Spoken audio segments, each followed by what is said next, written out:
Felipe VI se secó las lágrimas y firmó decretos sancionando a Juan Carlos Sí por presunta corrupción. El 8 de agosto de 2008, Juan Carlos Sí recibió $100 millones, 64,8 millones de euros al cambio de entonces, procedentes de Arabia Saudí en una cuenta abierta en un banco suizo por una sociedad instrumental. Ese depósito se cerró en junio de 2012 y el remanente, alrededor de $65 millones, fue transferido a la cuenta en Bahamas de una sociedad de la que había sido su amante durante años, la empresaria alemana Corinna Larsen. Estos hechos, que sucedieron con Juan Carlos Sí en el trono, cuando era la máxima autoridad del Estado, están acreditados en la investigación seguida desde el verano de 2018 por el fiscal suizo Yves Bertosa, quien ha mantenido imputados a los supuestos testaferros del monarca por la recepción de esos fondos y la creación de una estructura opaca con instrumentos en diferentes países para ocultar los fondos. Tras una investigación de más de 3 años, la Fiscalía Helvética ha constatado una voluntad de encubrimiento detrás de esa operación, pero no ha logrado encontrar un vínculo suficiente entre esa donación y la adjudicación de las obras del AVE a la Meca en favor de un conglomerado de empresas españolas, tal y como sospechaba Bertosa. En consecuencia, el fiscal acordó este lunes archivar las pesquisas no sin poner el acento en lo llamativo de los importes afectados, el origen de los bienes, la falta de documentación justificativa y las supuestas donaciones sucesivas, de Arabia Saudí al rey emérito, primero, y del monarca a la que era su amante, después. La decisión exonera de cualquier responsabilidad penal por estos hechos a Larsen, a Arturo Fasana, el gestor de la cuenta en la que el rey recibió el dinero, y a Dante Canónica, el director de la fundación panameña a cuyo nombre se ingresaron esos fondos. Y, sobre todo, despeja un horizonte judicial que lleva 3 años copando titulares y poniendo en una situación muy comprometida al monarca, que en agosto de 2020 se marchó de España ante la repercusión pública que estaban generando ciertos acontecimientos pasados de su vida privada, según explicó la Casa Real en un comunicado. Eso sí, los ahora exonerados tendrán que hacer frente a 200.000 euros en costas judiciales. El presidente del gobierno, Pedro Sánchez, habló entonces de noticias perturbadoras. Aunque Juan Carlos Sí nunca llegó a ser investigado por Bertosa, la Suiza era, hasta el momento, la vía principal para indagar en el origen de parte de la fortuna de quien fue jefe del Estado. En España, la Fiscalía Anticorrupción tenía la lupa puesta en el caso del AVE a la Meca desde finales de 2018, pero en el Ministerio Público tuvieron claro desde el principio que la inviolabilidad del monarca jugaba a su favor. Esa comisión habría llegado en 2008 y Juan Carlos Sí no dejó el trono hasta 6 años después.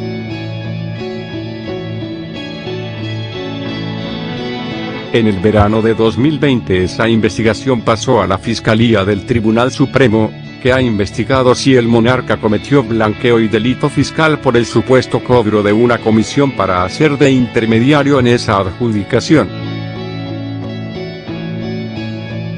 No obstante, tiene intención de archivarla próximamente sin denunciarlo al considerar que los hechos se produjeron cuando era inviolable para las leyes españolas.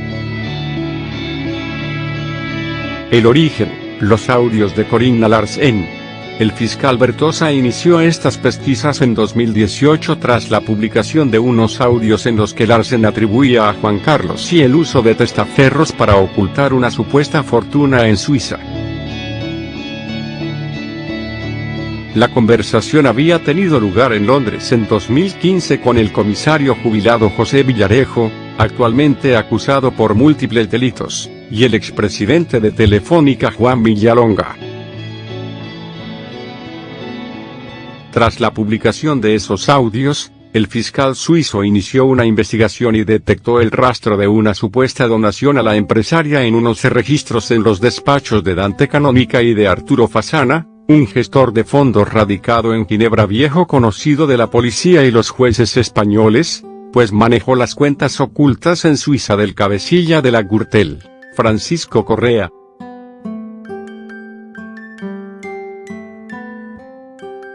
La investigación reveló después que Fasana había ingresado en agosto de 2008 en una cuenta en la banca privada Mirabaud a nombre de la Fundación Panameña Lucún, cuyo primer beneficiario era Juan Carlos Sí y el segundo Felipe Vi, los citados $100 millones procedentes del Ministerio de Finanzas de Arabia Saudí, y que en 2012 el monarca había transferido ese dinero al Arsén.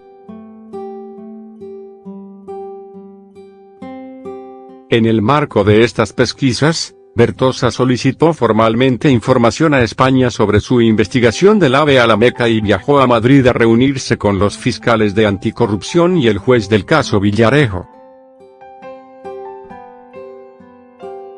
La sospecha del fiscal suizo era que ese dinero fue fruto de una comisión ilegal por la intervención del monarca para lograr que las empresas españolas hiciesen una sustanciosa rebaja en las obras del AVE a la Meca. Pero esta hipótesis tenía el problema de que una operación en ese sentido habría supuesto que fueran las empresas españolas, entre las que está la División Internacional de OL, las que hubieran pagado por obtener esa rebaja, no al revés. Además, el ahora rey emérito recibió el dinero en 2008, 3 años antes de la adjudicación del contrato. En los últimos años se han publicado informaciones, sin haber sido desmentidas, que apuntan a que Juan Carlos Sí retiró durante años hasta 100.000 euros mensuales de esa cuenta del Banco Mirabaud. Según El Confidencial, el monarca habría usado el dinero para sufragar gastos no declarados de toda la familia real. Esas ingentes retiradas de dinero se produjeron entre 2008 y 2012, cuando el país estaba inmerso en una grave crisis económica y el monarca no escatimaba en llamamientos al comportamiento ético de dirigentes y ciudadanos en sus discursos públicos. Los extractos bancarios publicados certifican, por ejemplo, que en 2010 sacó de esa cuenta 1,5 millones de euros. Es el mismo año en el que, según el citado Fasana, el monarca llevó a Ginebra un maletín repleto de billetes, en total 1,7 millones de euros, procedentes de una entrega que había realizado el sultán de Bahrein. Bertosa también sopesó que el dinero pudiera provenir de una gestión desleal de fondos públicos por parte de Abdallah bin Abdulaziz, que era el rey de Arabia Saudí cuando el Ministerio de Finanzas de su país donó los $100 millones a Juan Carlos I. Pero, según informa la Tribune de Geneve, el fiscal no llegó siquiera a enviar comisión rogatoria alguna a ese país para intentar validar esta hipótesis, al entender inconcebible que la petromonarquía acusara a uno de sus antiguos reyes de desvío de fondos. La interacción entre ambas monarquías se resume en 4 décadas de relación económica y personal. Cuando Abdallah bin Abdulaziz falleció en 2015, tanto Juan Carlos como su hijo Felipe visitaron el país para presentar personalmente sus condolencias. Y su sucesor, el monarca Salman bin Abdulaziz Al Saud, ofreció una cena en honor del rey emérito a la que asistieron varios príncipes de la dinastía saudí. Arabia Saudí acumula denuncias de las organizaciones de todo el mundo por las violaciones de derechos humanos que se producen en su territorio. La demanda del Arsén. Tras hacerse público el archivo, la empresaria alemana declaró este lunes en un comunicado que su inocencia era evidente y que este episodio ha servido para dañar aún más su imagen en una campaña continua de desprestigio contra su persona por parte de ciertos intereses españoles. Mientras tanto, los infractores no han sido investigados y se les ha dado tiempo para ocultar sus actividades. Permanecen impunes, dijo la examante del rey a través de sus portavoces. Larsen siempre ha declarado que los 65 millones que recibió en su sociedad de las Bahamas fueron un obsequio del rey tras años de relación extramatrimonial y una muestra de gratitud y amor para agradecerle lo bien que había cuidado de él. Años después, esa donación es también clave en la demanda por acoso que la empresaria ha presentado contra Juan Carlos I en el Reino Unido y que puede poner en aprietos al monarca si el juez de Londres Matthew Nicklin entiende que no conserva su inmunidad y puede ser juzgado en ese país. La cuestión de la inmunidad o no del emérito es clave porque determinará si esa demanda puede ser examinada por la justicia inglesa. Según la empresaria, Juan Carlos I inició un patrón de conducta equivalente al acoso a partir de 2012, a raíz de la ruptura total de sus relaciones, y se mantuvo hasta la fecha de presentación de la demanda. Es decir, se habría extendido desde el período en el que era inviolable para las leyes españolas hasta después de perder ese privilegio constitucional con su abdicación en 2014. Ese supuesto acoso, sostiene Larsen, incluyó amenazas y difamaciones, así como vigilancia tanto encubierta como visible por parte de agentes del rey emérito y de los servicios secretos españoles.